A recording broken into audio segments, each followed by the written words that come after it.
You weren't meant to know this. Not the details. Not the truth. Not even the whispers.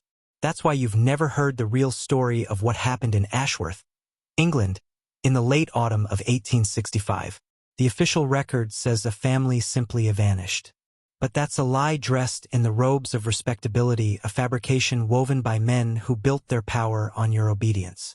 And tonight, I'm going to take you inside the very place where that lie was forged. Picture this: an ancient village tucked deep in the Yorkshire dales. A place where the fog doesn't just roll in from the moors. It crawls, like something alive, clinging to the churchyard stones as though it's feeding on the names carved there. 100 feet above the village, the limestone tower of St. Mary's pierces the sky like a warning finger pointed at God himself. This was the stage. This was the altar. And the Higgins family were the sacrifice. Thomas Higgins was a man of precision, devout, trusted, the kind of man who handled other people's secrets in the post office every day, then locked them away inside his own chest. His wife, Eleanor, curious, intelligent, beautiful in a way that felt dangerous in a small, watchful village, knew the kind of histories the church preferred to bury. And their children, Margaret Rose, age 12, already looking at the world like she'd seen too much. William, 8, full of laughter until the autumn of that year, when his drawings began to trouble his teacher.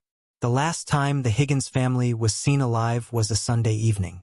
They had attended service at St. Mary's, as always. Reverend Harold Whitmore shook their hands at the door, as always. And they walked home along Church Lane in the fog, as always. 3 days later, their cottage stood silent. Fire cold, beds untouched, a loaf of bread still fresh on the kitchen table, as if someone meant to return in minutes. But they never came back. You see, the real mystery of Ashworth isn't that a family disappeared. It's that their names had been erased from the parish records before they were gone. If you've never stood inside a place that wants to keep its secrets, you can't understand the weight. St. Mary's wasn't just a church. It was a container, a vault built on older stones, hiding older truths, with its limestone walls soaked in centuries of whispered bargains. And for those who knew where to look, the building told its own story, not in scripture, but in symbols the church would prefer you couldn't read. Beneath the tower, carved into the foundation blocks, were marks no Anglican stonemason ever laid. Spiral forms, crosses that bent in on themselves, geometric patterns that seemed to pull the eye inward until you weren't sure whether you were seeing a design or an invitation. Most villagers never noticed them. Those who did, mostly from the old families, claimed they were nothing more than decorations left by medieval builders. But to Eleanor Higgins, they were messages. She'd been in the church alone many times that autumn, at hours when only the priest should have had the keys. Sometimes she'd stay so long after dark that the fog outside pressed against the stained glass windows like a living curtain. Thomas pretended not to notice. It's what men in small towns do when the truth threatens to set fire to the life they've built. Then the bells began to change. Not their timing, but their voice. The sound deepened, slow and heavy, as though each strike came from under the earth. At night, some swore they heard them when no one was in the tower at all. Mrs. Agnes Peaton, who'd lived beside the churchyard for 6 decades, claimed she heard them ringing backward, the tones descending instead of rising, like a call not to worship, but to return. When the investigation finally began weeks after the family had been reported missing, the constable started where any sane man would: the cottage. But every cupboard, every drawer was neat and ordered. No sign of struggle, no sign of packing. The only irregularity was in Margaret's notebook, page after page of copied gravestone inscriptions, and one final page that wasn't a copy at all. A single sentence written in her careful hand. We go to the room where the old prayers were kept. No one understood what it meant. Not then. But that line was the first crack in a door that had been closed for hundreds of years. A door that once opened could never be shut again. All right, buckle in. Sections 3 through 15 will take us deep into the Higgins trail, the room in the church, and the first time the official version of events started to unravel. I'll keep the pacing cinematic, voice intimate but commanding, and let the dread accumulate in layers. They didn't find the room on the first search, or the second. Officially, The constable and Reverend Whitmore had inspected every inch of St. Mary's and found nothing unusual. But that wasn't true. There was a space they avoided. A space both men knew about and chose to ignore. It was accessible only from the vestry through a narrow, iron-bound door so low you had to stoop to pass through it. No hinges on the outside. No lock, either. Just a sliding mechanism hidden in the stone, as though the builders wanted it kept secret but still used. Behind that door was a stairwell that spiraled downward into cold. The steps were carved directly into the rock, edges worn smooth by feet that had walked them long before the first Anglican sermon was ever preached here. The air was wrong heavier, tasting faintly of metal. At the bottom, the room. It wasn't large, but it felt wide, like a place that didn't obey the same rules as the ground above it. Stone benches ran along the walls. In the center, a slab waist-high, darkened at the edges as though scorched. Above it, etched deep into the ceiling stone, was a single spiral, larger than any outside. Whitmore claimed it was a forgotten medieval crypt. The constable signed his name to that description. And yet, nothing resembling a burial was in sight. No one mentioned the thin, brittle smell that clung to their clothing after they left. Eleanor had been there before. Margaret's notebook proved it. The old prayers were not hymns or psalms, they were scripts carved into the slab itself, in a language not even Whitmore could name. But something in Eleanor understood them. The story that reached the village was simple. She had been researching history for a paper she meant to submit to the Yorkshire Historical Society. But her behavior in those final weeks didn't match a harmless scholar. Mrs. Peaton swore she'd seen Eleanor in the graveyard one night, kneeling before an unmarked plot, speaking in a voice that was not her own. And when Thomas tried to lead her back inside, she resisted, not angrily, but as if she couldn't hear him at all. That was the night Margaret's handwriting changed the last 3 entries written in a tighter, unfamiliar hand. The next clue didn't come from the church. Came from William. His teacher, Mrs. Gaskell, kept the drawings he'd made in the weeks before the disappearance. At first, they were the typical scrawls of an 8-year-old: crooked houses, stick figures, animals with too many legs. But then the lines grew deliberate. Circles within circles. A central point surrounded by radiating spokes. In one, the spokes were hands. In the last drawing, the hands were missing fingers. You'd expect panic in the village when the family vanished. You'd expect search parties, dogs, the noise of concern. Instead, Ashworth grew quieter. Curtains stayed drawn. Doors stayed locked. And people who had lived side by side for decades suddenly avoided eye contact. It was as if everyone knew what had happened or feared they might, and silence was the only way to keep it from spreading. The few who did speak whispered about the bells. They'd stopped completely on the night the Higgins were last seen. And when they returned, their voice was lower still. On the 10th day after the disappearance, the constable resigned. No explanation. He packed his belongings in a single cart and left before dawn, never to return. Reverend Whitmore conducted Sunday service as if nothing had happened. His sermon that day, written in his own hand, has never been found. The page was torn from the parish book. But one person did keep a fragment. The church's organist, who claimed Whitmore's voice faltered midway, and that he looked to the bell tower not once, but 3 times, as though listening for something no one else could hear.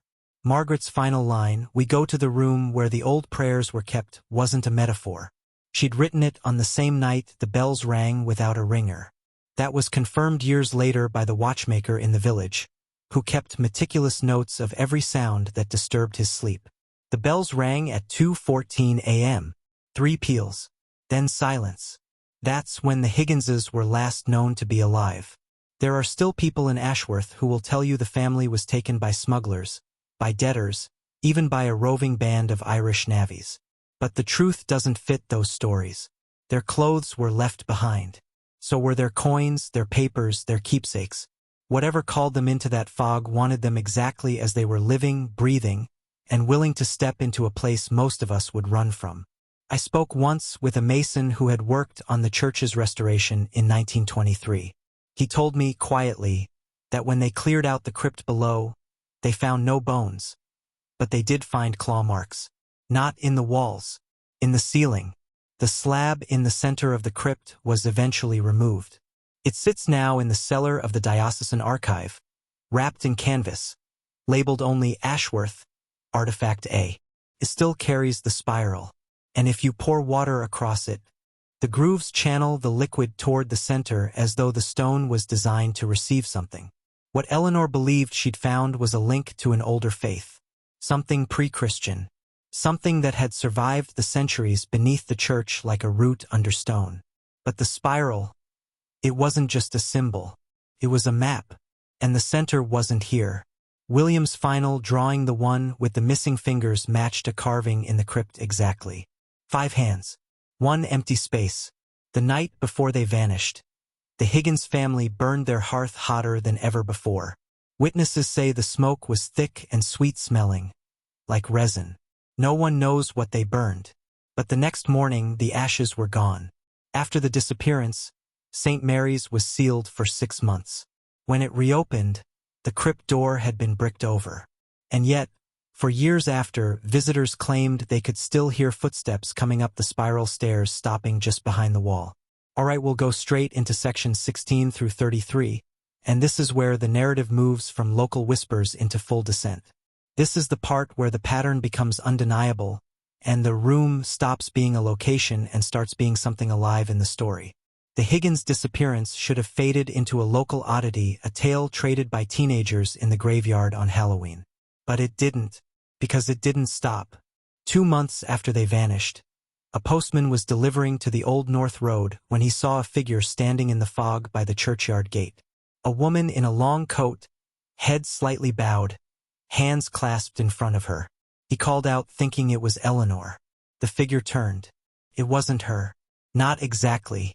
The face was pale and slack, the eyes too wide, and when it moved, it didn't walk, it withdrew, as though pulled back on a line. The bells rang again that night. For peals. 1:09 a.m. The diocese ordered an inspection. 2 men from York arrived, armed with ledgers and surveying tools. They lasted 1 night before leaving abruptly, citing structural instability as the reason. But the innkeeper swore she overheard them arguing in their room. One said, "It's still open." The other replied, "Then close it before something follows." In Margaret's schoolbook, kept by her cousin for reasons no one understands, there's a doodle in the margin from her last week in class. It's the spiral again. But this time in the center, she drew a door. By spring, the grass over several graves had died in perfect circles, exposing the dirt beneath. The sexton reseeded them 3 times. The grass never took. The village began to fracture.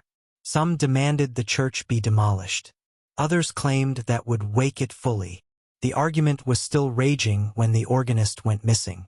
His disappearance was different. He was seen entering the church at dusk to prepare for evensong. The door was bolted from the inside.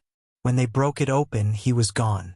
The only sign of him was the organ, still playing, though no one was at the keys. By now, even Whitmore had changed. His sermons grew shorter, stranger, full of pauses where he seemed to be listening for a sound beyond the hearing of the rest of us. He began wearing gloves at all times. Once they slipped. The skin of his right hand was wrong, glossy, as if it had been dipped in something and set.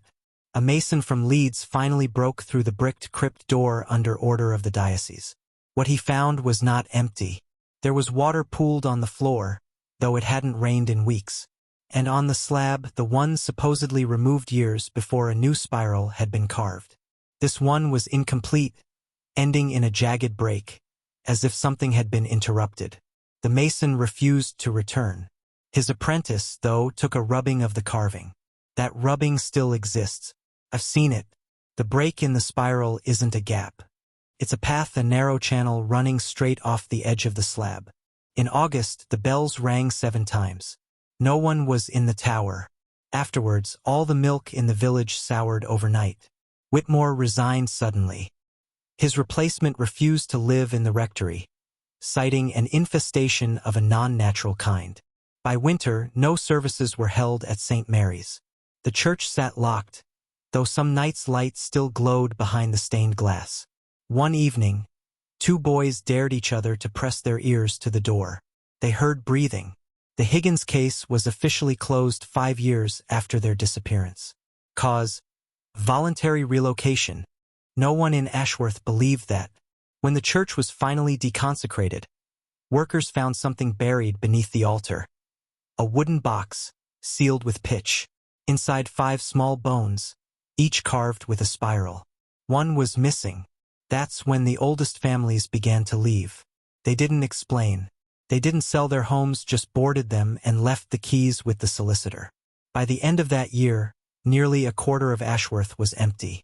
And then, in 1978, a hiker passing the church saw movement in the fog. A family of 4 walking hand in hand, barefoot, clothes decades out of date. They moved toward the vestry door. The hiker called out to them. They didn't turn. They didn't bend at the knees when they walked. The bells rang once that night. Just once. And every dog in Ashworth howled until morning. Alright, this is where the story stops playing coy. From here on, sections 34 to 50 take us from local mystery into the oldest layer of the thing hiding in St. Mary's, and why the Higgins weren't the first or the last. Most people think the spiral is a decoration. It isn't. It's a map. In 1981, a historian named Dr. Lyle Pembridge began researching the symbols carved into the church's foundation. He cross-referenced them with early medieval monastic scripts. The spiral matched an illustration in the margins of a 9th century psalter, not in the text, but in the section the monks called precatio obsoleta. Obsolete prayers. Prayers no longer sanctioned by the church. These weren't blessings. They were coordinates to call the wind through the hollow places and bring the dead across the stone. Pembridge traced one phrase, ad cubiculum vitis, to a ruin 6 miles from Ashworth, the remnants of a Roman watchtower. Locals called it the listening house. No one stayed there after sunset. He made the mistake of staying there alone. His journal found in his tent ended mid-sentence. The last line read, "It is the same sound as the bells, only slower," and, that same week, the spiral reappeared in the churchyard grass. Perfect, fresh, as though something had been drawn beneath the soil. The diocese tried to cover it with gravel. By morning, the gravel was gone. An old woman from one of the remaining founding families told a BBC reporter, "You can't bury a road. You can only walk it." Her statement was cut from the final broadcast. In 1993, the vestry door was broken by vandals. Inside, dust covered everything except for 4 distinct footprints leading from the threshold to the pulpit. Bare footprints. Small. Child-sized. Tests on the dust showed high levels of salt. That year, children in the village began waking with the same nightmare. A door at the bottom of a stairwell, opening inward to blackness, and a voice from below whispering in a language they didn't know but somehow understood. One boy's parents recorded him speaking in his sleep. When translated, it was a prayer word for word from the precatio obsoleta. By 2001, St. Mary's had been fenced off entirely. But on the night of the winter solstice, the bells rang 9 times. No one heard them but the dogs. In 2008, a structural survey was done for potential restoration. The report noted auditory interference in the crypt, like the rush of wind through a tunnel, though no tunnels were recorded in the blueprints. When they checked again, the spiral slab was gone. Last year, a couple walking the moors at night claimed to see 4 figures moving toward the church, hand in hand, clothes from another time. The woman turned to look at them. Her face was pale, her eyes too wide, and she was holding a small carved bone. Alright, sections 51 to 66 are where the veil drops. This is the point where the narrator stops being an observer and starts being involved. By the end, you'll realize they may not have been speaking from outside the spiral at all. I haven't told you everything, because the first time I heard the bells, I was 7 years old. Because the first spiral I saw wasn't in the grass, it was carved into the underside of my bed. My parents told me it was nothing. Then they left Ashworth a month later. I didn't. The dreams began that winter. The door, the blackness, the whispering voice. At first, I thought it was my own imagination. But when I woke, there was always dirt on my feet. I started keeping a journal like Pembridge. But the entries change when I read them back. Words I don't remember writing appear between the lines. Words in the same language from the children's nightmares. I can translate them now without effort. I wish I couldn't. In 2013, I broke into St. Mary's. The air inside wasn't stale, it was warm, as if someone had just left. The spiral slab wasn't gone. It was open. The break in the carving wasn't a flaw, it was a hinge. And beneath it was a hole, descending into the dark. I should have left, but I heard the breathing, and it was breathing in time with mine. I went down, not far, just far enough to feel the walls narrowing, the air pressing close, and to see the faint glimmer of something wet ahead of me. It was a hand, small, child-sized, holding a bone carved with the spiral. The child looked up at me, and I recognized her face. Margaret Higgins.